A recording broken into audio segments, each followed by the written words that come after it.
지극히 높은 곳에서는 하나님께 영광이요 땅에서는 기뻐하심을 입은 사람들 중에 평화로다. 처음 성탄에 울려 퍼진 천군 천사들의 찬송소리입니다. 처음 성탄에 울려 퍼졌던 천사들의 찬송이 오늘 영상으로 예배하는 가정 곳곳마다 더 아름답게 울려 퍼질 수 있기를 주님의 이름으로 축복합니다. 하나님이 사람의 몸을 입고 오셨습니다. 어그러지고 거스리는 세대에, 어둡고 답답한 세상에 빛으로 오신 것입니다. 하나님이 사람의 몸을 입고 메시아로 오셨는데, 놀랍게도 메시아로 오실 때 아들로 그리고 아기로 오셨습니다. 모든 인간의 연약함을 다 담고 오신 것입니다. 중보자가 되어 주시기 위해서요. 하나님과 우리 사이에 막힌 담을 허시고 다리를 놓아주시기 위하여, 아니 임마누엘로 회복시키기 위하여 오신 것입니다. 무엇보다도 메시아 되신 우리 예수님은 인간의 죄와 사망에서 구원을 주시기 위하여 예수의 이름을 담고 오셨습니다. 그 메시아의 오심에 대하여 이사야 선지자는 이사야 7장 14절을 통해서 이렇게 고백했죠. 보라, 처녀가 잉태하여 아들을 낳을 것이요 그의 이름을 임마누엘이라 하리라. 이 이사야의 예언을 마태는 인용하여 똑같이 고백했습니다. 보라, 처녀가 잉태하여 아들을 낳을 것이요 그의 이름은 임마누엘이라 하리라 하셨으니, 이를 번역한즉 하나님이 우리와 함께 계시다 함이라. 놀랍지 않습니까? 이사야 선지자는 예수님 오시기 750년 전의 사람입니다. 놀랍게도 이사야 선지자는 750년 후에 오실 메시아를 소리 높여 찬양했던 것입니다. 지난주일 설교에서 시므온이 난지 8일 되는 아기 예수를 품에 안고 감격했다면, 이사야 선지자는 750년 후에 오실 메시아를 믿음으로 보며 감격했습니다. 오늘 우리는 그렇게 약속했던 메시아가 오셨고 다시 오실 예수님을 믿는 사람으로 이렇게 예배하고 있습니다. 구약시대 이사야에게나 처음 성탄을 맞은 시므온에게나 오늘을 살아가는 우리에게나 성탄이 복음으로 깨달아지는 것, 이것은 특별한 성령님의 은혜 아니겠습니까? 성탄 안에 복음이 보여진다. 이것이 놀라운 은혜라는 것입니다. 오늘 본문에서 이사야 선지자는 메시아의 이름들을 나열합니다. 메시아의 이름들 속에서 메시아의 속성과 사역의 신비를 보여주니, 그 처음은 시간과 공간을 초월하신 메시아입니다. 이사야 선지자는 예수님 오시기 750년 전의 사람이요 선지자라 했습니다. 이사야서 9장 6절 말씀을 이렇게 시작합니다. 이는 한 아기가 우리에게 낳고 한 아들을 우리에게 주신 바 되었다고 말입니다. 놀라운 것은 이사야 선지자는 메시아가 아들로, 아기로 오실 것을 찬송하고 있고, 무엇보다도 이 말씀을 자세히 보면 한 아기가 날 것이고가 아니라 우리에게 낳고, 한 아들을 주실 것이라가 아니라 이미 주신 바 되었다고 말입니다. 놀랍게도 이사야 선지자는 처음 성탄을 맞았던 사람들의 무리 속에 있는 것처럼 그렇게 아기로 오실, 아들로 오실 메시아를 소리 높여 찬송하고 있습니다. 시간상으로 750년 후에 오실 메시아를 지금 우리에게 나신 바 되었다고, 우리에게 주신 바 되었다고 고백하고 있는 것입니다. 이것을 히브리어 시제로 하면 미래 완료 시제 또는 결과 동사라 합니다. 앞으로 일어날 사건이지만 지금 일어난 사건과 다를 바 없이 사실적일 때 쓰는 표현입니다. 결과는 이미 정해진 가운데 진행 중인 사건을 표현하는 히브리어 방식입니다. 다시 강조하면 앞으로 오실 메시아인데 이미 오셨다는 것이고, 앞으로 750년 후에 사람들을 위해서만이 아니라 750년 전 이사야 자신을 위해서 메시아가 오셨다는 것이니 인간의 상식으로 이해가 될 수 있는 고백이 아닙니다. 오직 시간과 공간을 초월하신 하나님을 믿는 믿음 안에서만 이해할 수 있는 고백입니다. 시간과 공간 안에 살아가는 사람들, 그 시간과 공간 안에서 하나님을 품을 수 없는 이유입니다.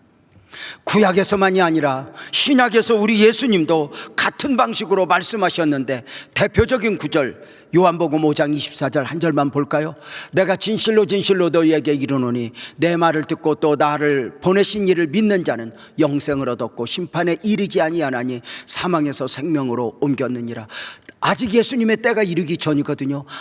예수님이 십자가에 죽으시기 전이거든요. 그런데 주님이 이렇게 말씀하셔요. 영생을 얻을 것이야, 이렇게 말하잖아요. 사망에서 생명으로 옮겨질 거야, 이렇게 말씀하지 않아요. 아버지를 믿느냐? 나를 믿느냐? 그러면 너는 이미 사망에서 생명으로 옮겨졌어. 너는 영생, 영원을 소유한 자 되었어 라고 축복하신 것입니다. 이런 말씀을 누가 줄 수 있을까요? 시간과 공간을 초월하신 하나님만이 주실 수 있는 말씀입니다. 예수님이 사람으로서 사람만이 아니었던 것입니다.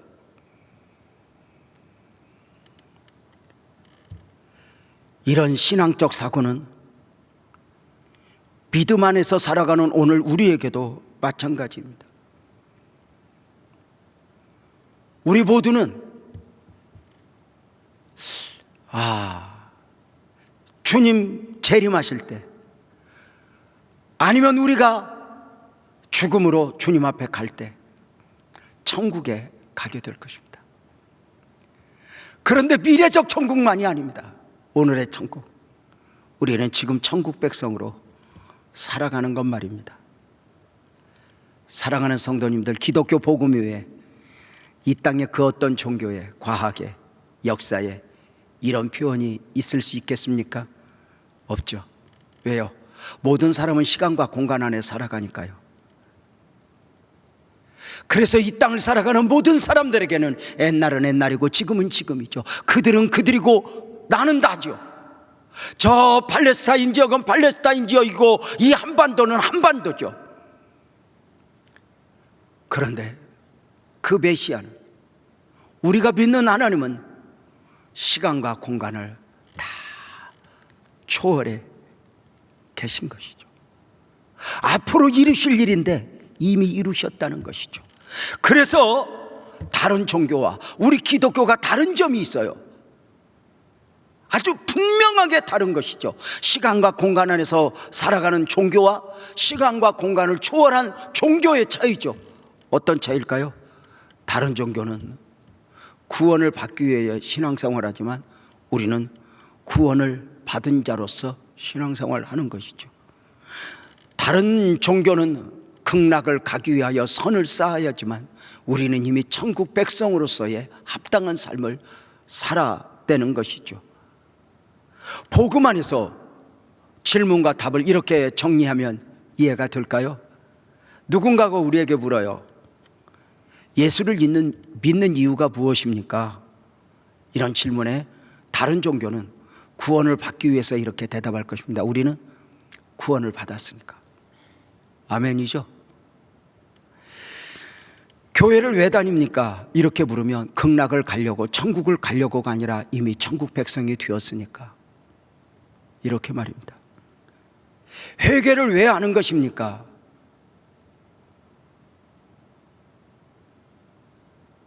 이미 용서받은 자로서요.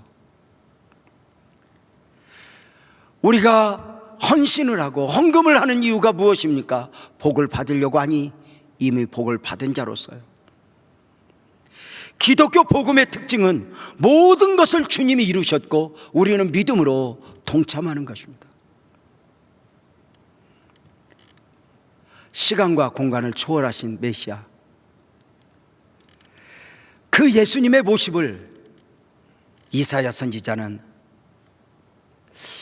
이사야서 53장 1절부터 쭉 고백을 했는데요, 여기에서도 미래 완료 시제가 보이죠. 제가 이사야서 53장 1절부터 7절을 한번 읽어볼까요? 우리가 전한 것을 누가 믿었느냐? 여호와의 팔이 누구에게 나타났느냐? 그는 주 앞에서 자라나기를 연한 순 같고 마른 땅에서 나온 뿌리 같아서 고운 모양도 없고 풍채도 없은즉 우리가 보기에 흠모할 만한 아름다운 것이 없도다. 보십시오. 시간상으로 750년 후에 오실 메시아를 고백하면서 그 메시아를 품에 안아야 할 사람들과 이사야 자신을 동일시하고 있습니다.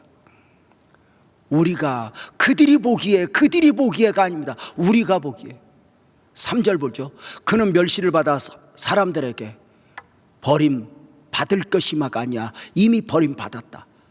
강고를 많이 겪을 것이요가 아니라 이미 겪었다. 질고를 아는 자라 마치 사람들이 그에게서 얼굴을 가리는 것 같이 멸시를 당할 것이요가 아니라 당하였고 우리도 그를 귀히 여기지 아니하였도다. 그는 실로 우리의 질고를 지고 우리의 슬픔을 당할 것이라가 아니라 당할 여건을, 우리는 생각하기를 그는 징벌을 받아서 하나님에게 맞으며 고난을 당한다 하였노라.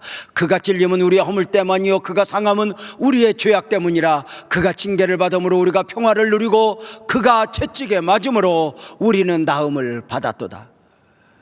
우리는 다 양 같아서 그릇 행하여 각기 제 길로 갔거늘 여호와께서는 우리 모두의 죄악을 그에게 담당시키셨도다.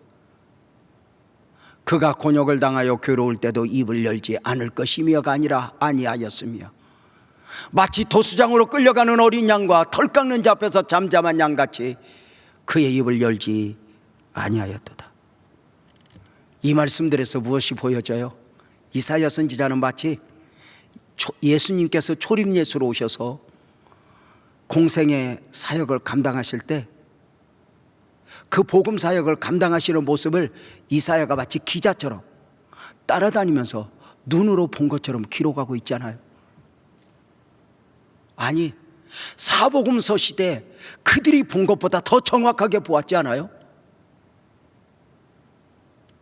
시간 속에 살아가는데도 그들과 자신을 구별하지 않아요. 우리가 지금 이렇게 말이에요.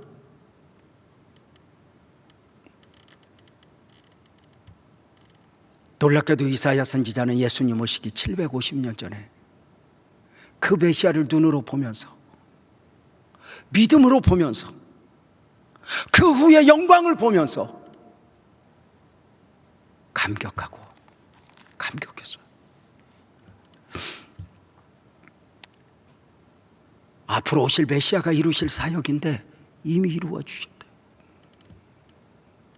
이것은 이사야 선지자의 언어 유희나 상상이 아니라 실제입니다.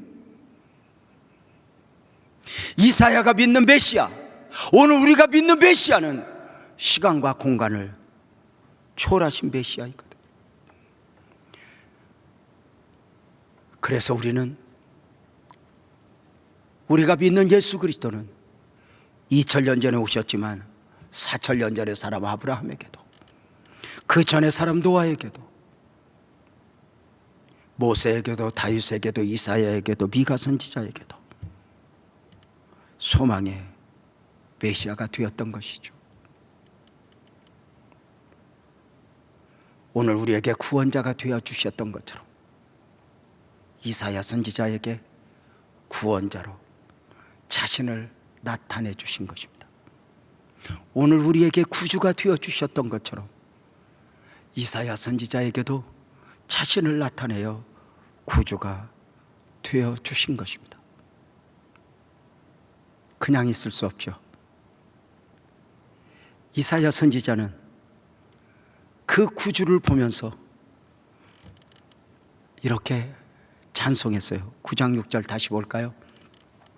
이는 한 아기가 우리에게 닿고 한 아들 우리에게 주신 바 되었는데 그의 어깨에는 정사를 베었다고 말입니다. 정사를 맬 것이고가 아니라 이미 베었다고 말입니다. 여기 정사는 히브리어로 함미스라로 통치권, 지배권을 말하는 것입니다. 아기로 오셨지만 정사를 메신 분이니 메시아로서 우주를 통치하시고 세계 민족의 역사를 주관하게 되실 것임을 이사야 선지자가 예언한 것입니다. 예수님이 정사를 메심에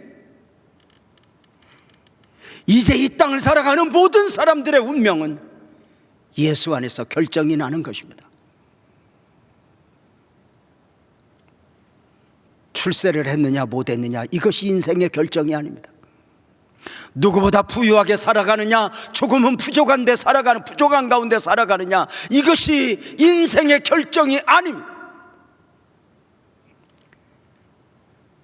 놀랍게도 그 메시아가 오시자 인간의 역사는, 영원할 것 같은 인간의 역사는 BC와 AD로 두 동강이 났습니다. 초림은 예수 때만이 아닙니다. 약속하신 대로 재림 예수로 다시 올 때 인류의 역사는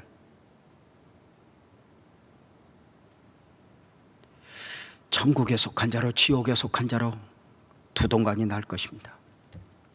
말도 안 되는 이야기를 아시겠습니까?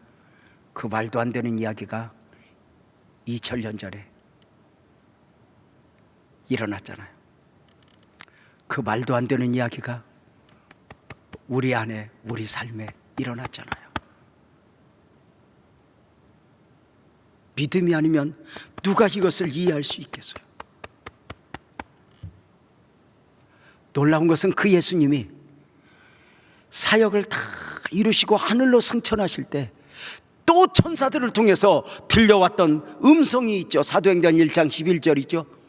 갈릴리 사람들아 어찌하여 서서 하늘을 쳐다보느냐, 너희 가운데서 하늘로 올려지신 이 예수는 하늘로 가심을 본 그대로 오실 것이다. 사랑하는 성도님들, 우리 주님 다시 오시는 그날만이 아니라 이사야가 보았던 영적인 시각으로 보면 세상은 이미 두 동강이 나 있습니다. 아시죠? 세상은 세상의 방식으로, 육적 시각으로 세상을 구분하죠. 세상은 그게 한계예요. 옛날 사람은 옛날 사람이고 지금의 사람은 지금의 사람이고, 잘 사는 사람은 잘 사는 사람, 못 사는 사람 못 사는 사람, 성공한 사람 성공하지 못한 사람, 코로나19 바이러스 감염병 앞에서 전염된 자 또는 전염되지 않은 자, 많은 방식으로 구분을 하죠. 그러나 언제인가 때가 되면 아니, 지금 주님이 보셨던 영적 시각으로 보면 세상은 단 두 가지예요. 예수 안에 있느냐, 예수 밖에 있느냐. 마치 노아 홍수 때와 똑같죠.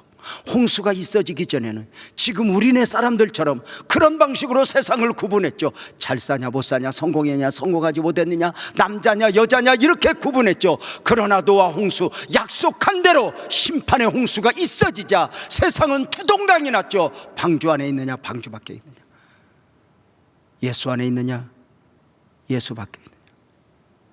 방주 안에는 생명이고 방주 밖에는 멸망이고, 예수 안에는 생명이고 예수 밖에는 멸망이라고 말입니다. 사랑하는 성도님들, 오늘 우리가 방주 안에 있다, 예수 안에 있다. 우리가 오늘 이 성탄 예배를 드리면서 이 예배자로서 우리의 고백이 무엇입니까? 주님, 나는 방주 안에 예수 안에 있는 사람입니다. 나는 구원받은 사람입니다. 나는 영생을 소유한 사람입니다. 나는 하나님의 아들이요 하나님의 자녀입니다. 나는 땅에 살지만 하늘에 속한 자입니다. 이렇게 고백하며 드려지는 것 아니겠습니까? 사랑하는 성도님들, 이 고백이 얼마나 엄청난 고백입니까? 놀랍게도 이사야 선지자는 또 하나 메시아의 이름들을 나열하며 고백합니다. 그 이름들 속에서 메시아의 본질적 속성을 보는 거거든요. 이사야서 9장 6절 말씀을 전체적으로 한번 읽어볼까요?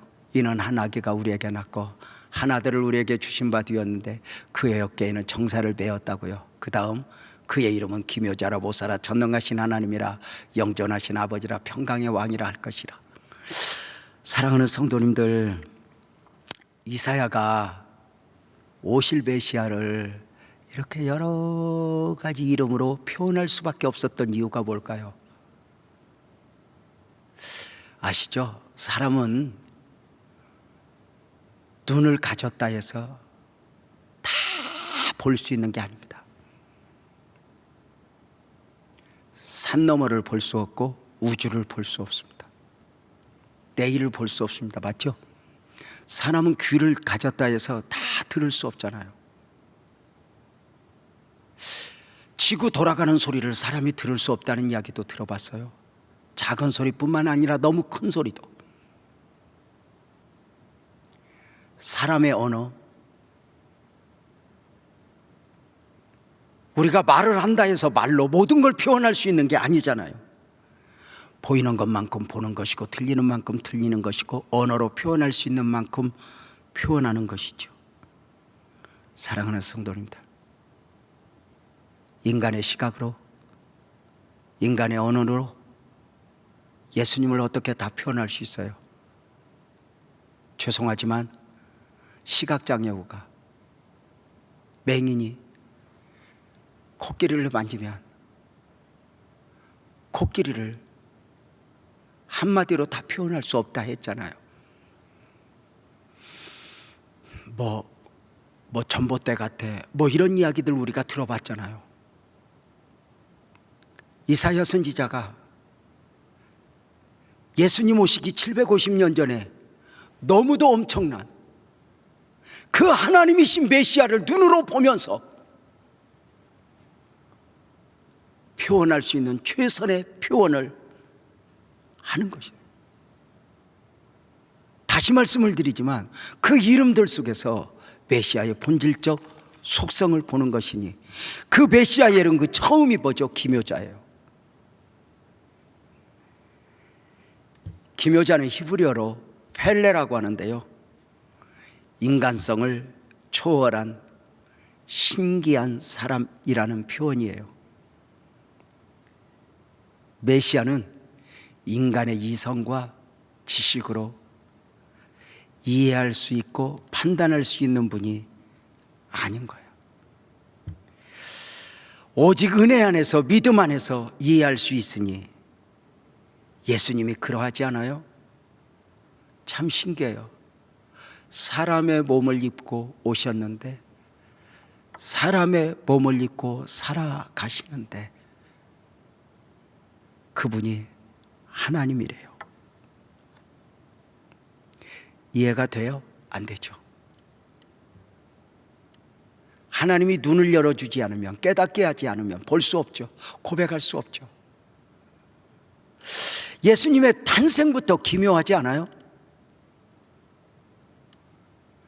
남자와 여자가 하나가 되어서 생명이 생명된 것이 아니라 처녀의 몸을 빌어 성령으로 잉태되어 오셨대요.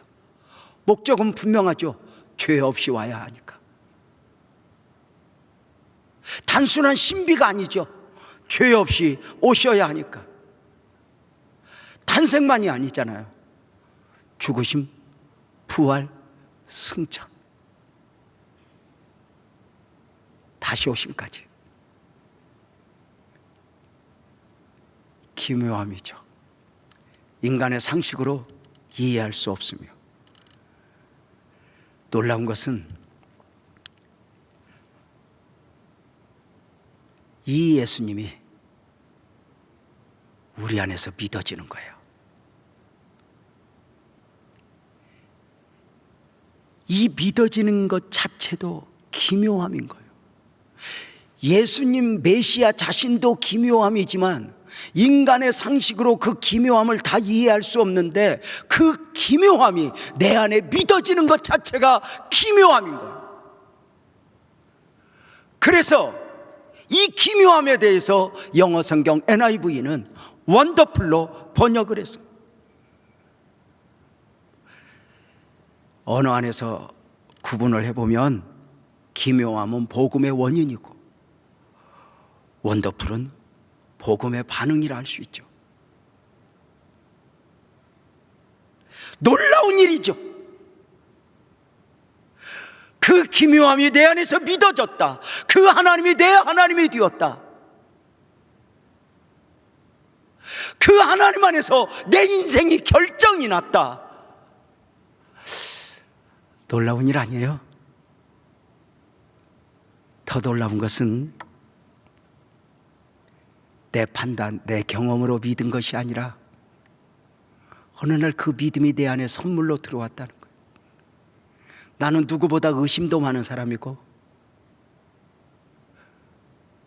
누구보다 사실적인 사람인데 어느 날 그 말도 안 되는 이야기가 내 안에서 믿어지는 거예요. 이 처음 복음이 왔을 때 여러분은 놀라지 않았어요? 왜 이게 내가 믿어지지? 이렇게 말해요. 메시아의 이름 두 번째는 이사야는 모사로 보았죠. 히브리어로 요에치라고 하는데요, 위대한 모사, 위대한 상담자라는 뜻이죠. 유능한 상담자는요, 들어주고 그리고 해답을 줄 수 있는 분이 위대한 상담자죠. 저는 목사로 살아왔어요. 목사로 사역을 감당하는 중에 또 하나 해야 할 일 중에 하나가요, 상담 사역을 감당하는 거예요. 성도들이 여러 가지 문제를 가지고 목사를 찾아와요. 그 성도들의 이야기를 우선은 잘 들어주죠. 그런데 안타까운 건 해답을 줄 수 없는 거예요. 돈 때문에 상담하러 오면 돈으로, 건강 때문에 상담하러 오면 뭐 하나 띄워줄 수 있으면 좋겠는데 아무것도 없어. 그래서 그 한계 앞에서 늘 울어요.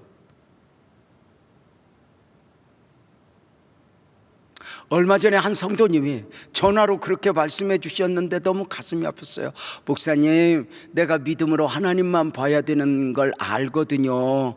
그런데 목사님에게 이렇게 전화를 드린 것은 목사님에게 해답이 있다고가 아니라 목사님 목소리라도 들어 위로받고 싶어서요. 너무 가슴 아팠어요. 수화기를 놓자마자 기도할 수밖에 없었어요.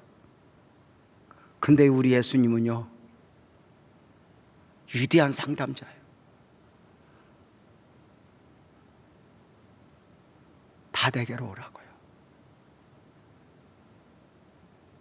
예수님은 우리의 소리를 들어주시고 문제의 해결자로 우리에게 품어지죠. 그 예수님의 초대, 마태복음 11장 28절 위대한 초대죠. 수고하고 무거운 짐진 자들아 다 내게로 오라 내가 너희를 쉬게 하리라. 수고하고 무거운 짐진 자들은 특별히 고생하며 사는 사람, 병 걸려 사는 사람을 바라지 않아요. 이 땅을 살아가는 모든 사람들은 다 그렇게 수고와 짐을 지고 살아가는 것이니만큼요. 가진 게 많으면 짐도 커져요. 아시죠? 많이 배우면 배운 만큼 짐도 커지고 수고해야 할 일도 많아져요. 어린아이들이 빨리 어른 되고 싶어요. 왜 그런 줄 아세요? 어른이 되면 자기 마음대로 할 수 있는 줄 알아요. 왜냐하면 자기들 재워놓고 엄마 TV 보니까. 그런데 그 아이들도 알게 되겠죠?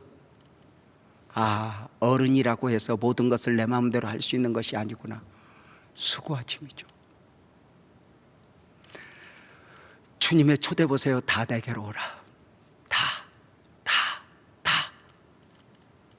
이 다는 숫자적 개념과 상황적 개념이 함께 있죠. 주님은 올 수 있는 사람만 오라는 게 아니에요. 지금 코로나19 거의 3단계 가면서 5명 이상 모이지 말래요. 심지어 가정에서도요. 조심해야 되죠. 이게 인간의 한계예요. 근데 우리 예수님은 70억 넘는 인구를 향하여 다 내게로 오라. 너희가 누구이든지 병에 걸렸든지 가난하든지 앞을 보지 못하든지 걸을 수 없든지 다 내게로 오라.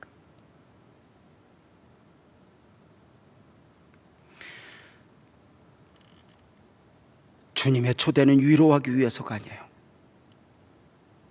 그 주님의 초대 앞에, 주님 앞에 나왔던 모든 사람들은 문제 해결자 되신 예수님을 만나게 되죠. 사랑하는 성도님들, 예수님은 이사야에게도 그리고 2000년 전에도 지금도 우리에게 말씀하셔요. 재명아, 사람 찾지 말고 나에게 와. 사람 의지하지 말고 나에게 와.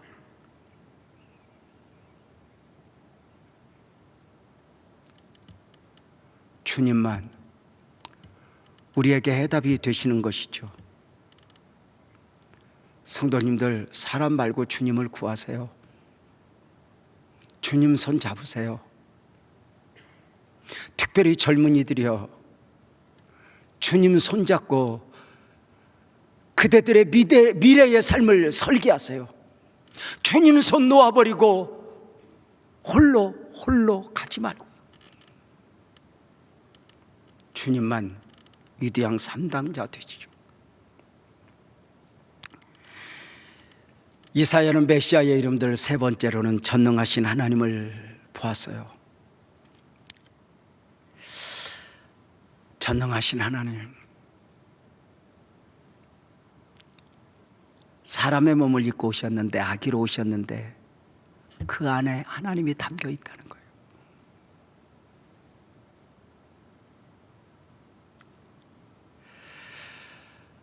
오셨던 목적대로 고난을 받으시고 죽으셨지만 그 안에 하나님이 담겨 있다는 거예요.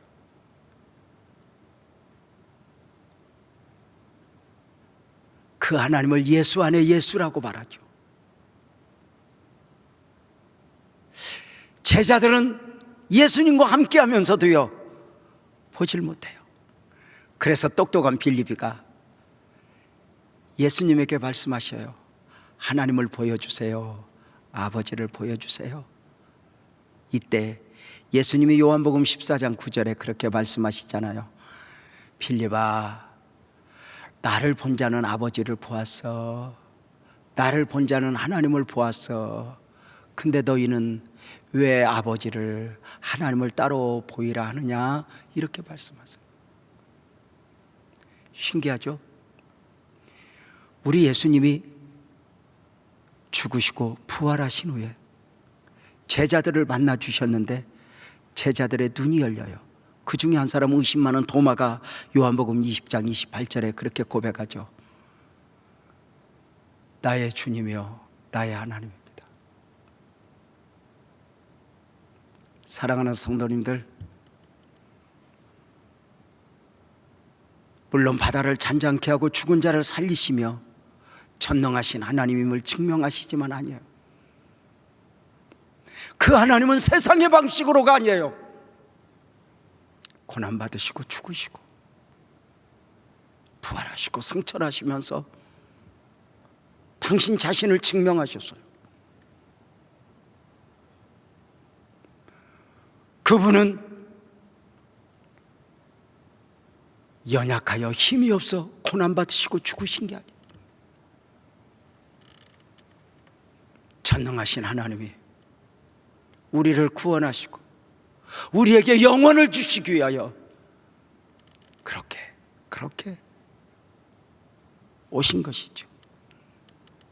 놀랍게도 메시아로 오신 전능하신 하나님은 아기로 오셨고 사람의 몸을 입고 오셨지만 그 메시아는 그 전능함으로 아멘합시다 죄와 사망을 정복했고 땅에서 하늘을 여셨고 땅에서 천국을 열어주셨죠. 전능하신 하나님은 사람이 사람에게 줄 수 있는 것을 주고자 하심이 아니었어요. 하나님만이 주실 수 있는 게 있어요. 땅에서 영원을, 땅에서 천국을 우리에게 주시기 위해서 오신 거예요.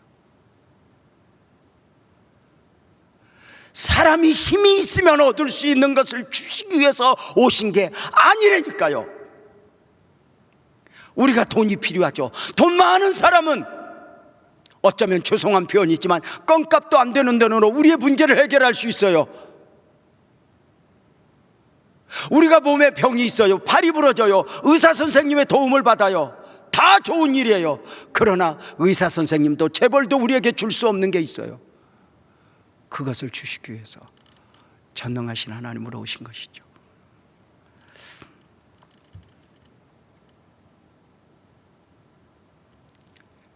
이사야는 네 번째로 영존하시는 아버지를 이야기해요.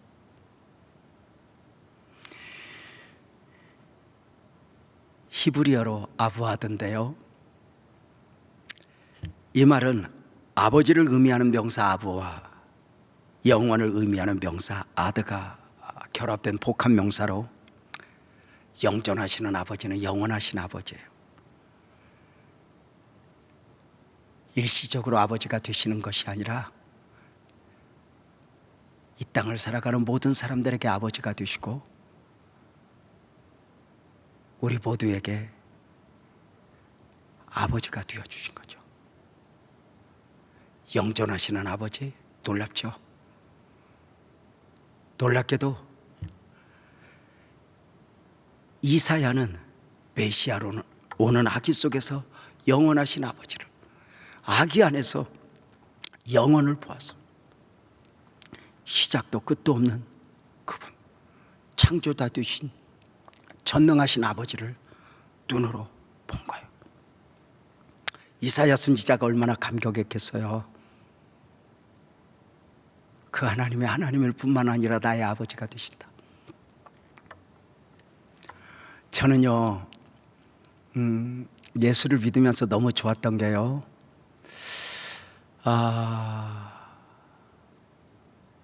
우리는 어릴 적 부모를 다 잃어버렸어요. 나 5살 때 아버지가 돌아가시고 8살 때 어머니가 돌아가셨어요. 그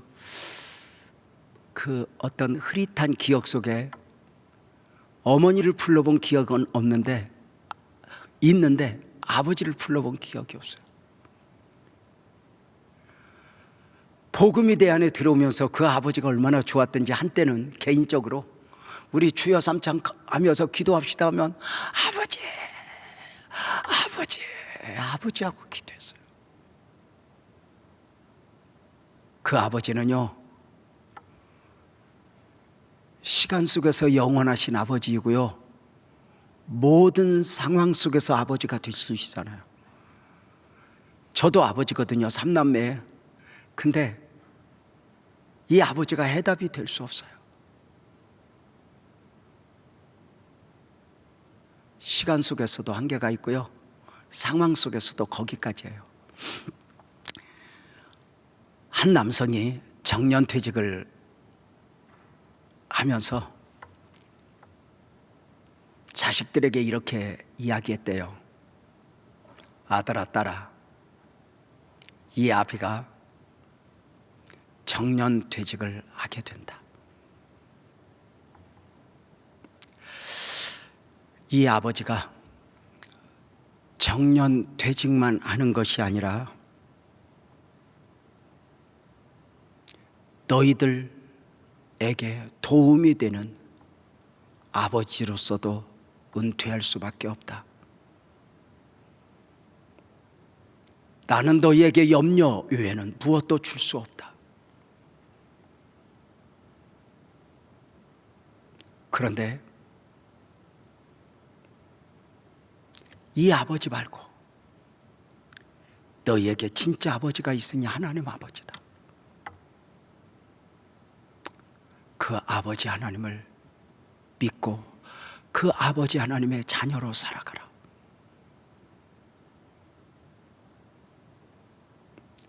그 하나님 아버지는 언제까지나 너희 아버지가 되어주실 것이고 모든 상황 속에서 너희 아버지가 되어주실 것이다. 내 힘은 여기까지.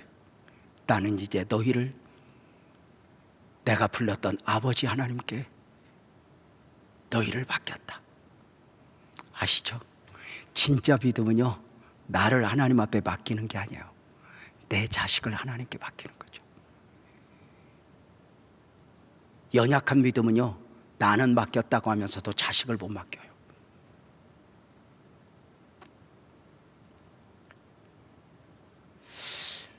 이런 고백들을 보면서 메모를 해둬요.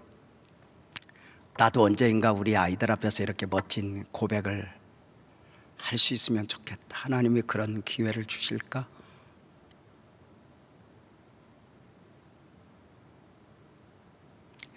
세상에 영원한 것이 뭐가 있어요? 없잖아요. 그런데 이사야가 영원하신 아버지를 보고 감격했잖아요.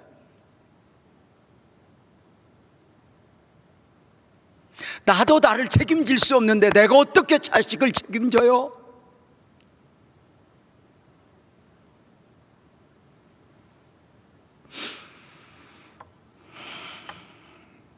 이사야 선지자는요, 5번째로 평강의 왕이신 메시아를 봐요.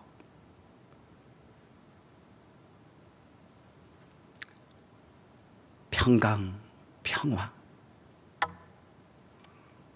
하나님과 우리 사이에 막힌 담을 허시기 위해, 죄와 사망에 매여 허우적거리며 살아가는 인생들에게 자유를 주시기 위해 오셔요. 그 처음 메시아가 오신 그날, 천사들은 누가복음 2장 14절을 통해서 소리 높여 노래했죠. 지극히 높은 곳에서는 하나님께 영광이요 땅에서는 하나님이 기뻐하심을 입은 사람들 중에 평화로다. 세상에 속한 사람들은 이야기를 해요. 메시아가 왔다며 왜 이 땅에는 평화가 없냐고요. 아세요? 이 평화는 사람들이 원하는 평화를 말하는 게 아니잖아요. 이 평화는 누구나 누릴 수 있는 평화가 아니잖아요. 2장 14절 말씀을 자세히 보세요. 높은 곳에서는 하나님께 영광이요 땅에서는 모두에게 평화로다가 아니에요. 2단계예요. 하나님이 기뻐하신 사람들, 그리고 그 중에 평화로다요. 하나님이 기뻐하신 사람들은 하나님이 택한 백성들이에요. 그 중에 평화를 누리는 사람은 그 주님을, 메시아로 오신 주님을 나의 구주입니다, 나의 하나님입니다 고백하는 사람들에게 있어지는 평화예요. 전쟁과 평화, 이 땅에 전쟁이 없고, 이것은 물론 주님이 원하시는 바예요. 그러나 역사를 보세요. 사람은 끊임없이 전쟁 속에 살아가요. 나라와 나라, 민족과 민족, 인간의 죄성이 그냥 두지 않죠. 평화의 왕이신 그분은 이렇게 말씀하셨어요. 내가 주는 평화는 세상이 주는 것과 다르단다.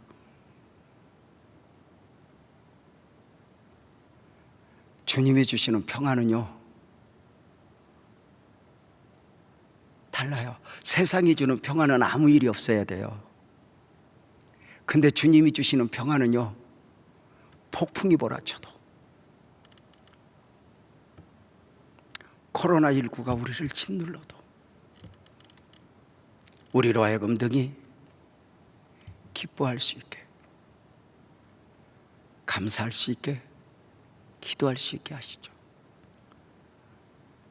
이 성탄의 아침, 이사야 선지자도 천사들도 하나님을 소리 높여 찬양했대요. 믿음으로.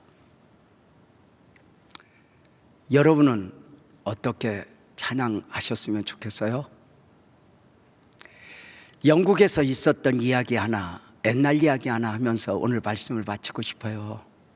런던에서요, 한 큰 대형 홀에서 영국의 귀족들이 다 모였어요. 국왕을 기다리는 거죠. 국왕이 문을 열고 들어오자 모든 귀족들이 일어나서 박수를 해요. 이때 그 국왕이 일어서지 마십시오. 박수하지 마십시오. 나는 여러분과 같은 사람입니다. 나는 예수님이 아닙니다. 이때 한 귀족이 이렇게 말해요. 만약에 당신이 예수님이었다면 우리는 무릎을 꿇었을 것입니다. 만약에 당신이 예수님이었다면 우리는 손을 들어 찬양을 했을 것입니다. 당신은 예수님이 아닌 것 같습니다. 우리 모두 함께 주님을 노래합시다. 이렇게 말입니다. 설교를 바치면서, 예배를 바치면서 성도님들과 함께 서로의 높여 그렇게 찬양하고 싶은 거예요. 주님 믿고 삽시다. 아무나 믿을 수 없는 예수, 그 이름 예수, 그 메시아가 우리가 구주가 되었다는 사실, 나도 놀랄 정도로 기묘함이고 원더풀이죠. 최고의 축복입니다. 기도하겠습니다.